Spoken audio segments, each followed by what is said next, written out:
Hello. My name is Matt Guyan, and this is my book report on Jennifer Murdley's Toad by Bruce Coville. This is a really good book. It's about this girl named Jennifer Murdley, and she's kind of ugly, and kids pick on her a lot, and she finds this magic shop and buys this magical toad that can talk. And I really like this book because it's funny. The toad is funny. He says funny things and does impersonations of famous people that I've never heard of. And funny things happen, like he gets this one girl in trouble by talking like the principal, and it's really funny. It's a good story, and it also has some very profound messages about the inner beauty versus outer beauty, and the true definition of happiness, and the constant war that is waged between this and the facade of true happiness that our commercialized conception of superficial beauty presents us. Thank you.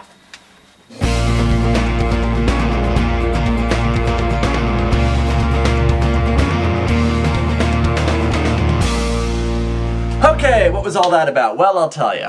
When I was in 5th grade, I had to do a book report, and I did a book report on this book, and for some reason I decided to have my 5th grade self present the opening to this particular book review. Just to clarify, the actual book report was much better written and better presented, but, you know, humor. So yes, today's book review, as my how old was I in 5th grade? As my 11-year-old self said, today's book review is on Jennifer Murdley's Toad by Bruce Coville. But before I get into that, let me tell you all a little something about Bruce Coville. Bruce Coville was a pretty popular children's author in the 80s and 90s, and he is, in my opinion, one of the most underrated children's authors. He writes mostly sci-fi, fantasy, and horror novels. In fact, I reviewed one of his sci-fi trilogies last year, AI Gang Trilogy. And he's an excellent storyteller, but he hasn't published a lot recently, and so bookstores have stopped stocking his books. But one of the things about Bruce Coville is that not only is he a really good storyteller, but he also knows how to sell books to kids. Most, if not all, of his books have titles or premises that easily appeal to little kids. For example, here are some of the titles of his books. My Teacher is an Alien. I Left My Sneakers in Dimension X. Aliens Ate My Homework. The tagline for Jennifer Murdley's Toad is, what do you do when your talking toad has an attitude? So little kids see these books in the bookshop, they say, my teacher is an alien? Whoa, cool, I gotta read this! And they read the book, and of course there's all sorts of superficial kiddie stuff in there as well. But in addition, the stories are very good, they're very well written, very well constructed, and they usually have a good message for kids. So it's a nice combination of superficial kiddie stuff and more mature, intelligent, thinky stuff. Such is the case with Jennifer Murdley's Toad.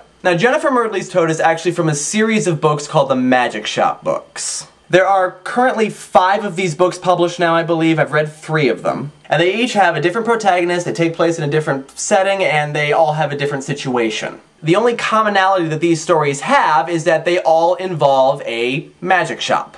Which is a shop that, of course, sells magical items, but it's also a shop that is itself magic. The proprietor of this shop is, I believe his name is Mr. Elives. He's an old man, and we always get the sense that there's more to him than meets the eye. Because the shop always appears to the kid who needs it most, and Mr. Elives usually knows exactly what to sell the kid for whatever it is they need.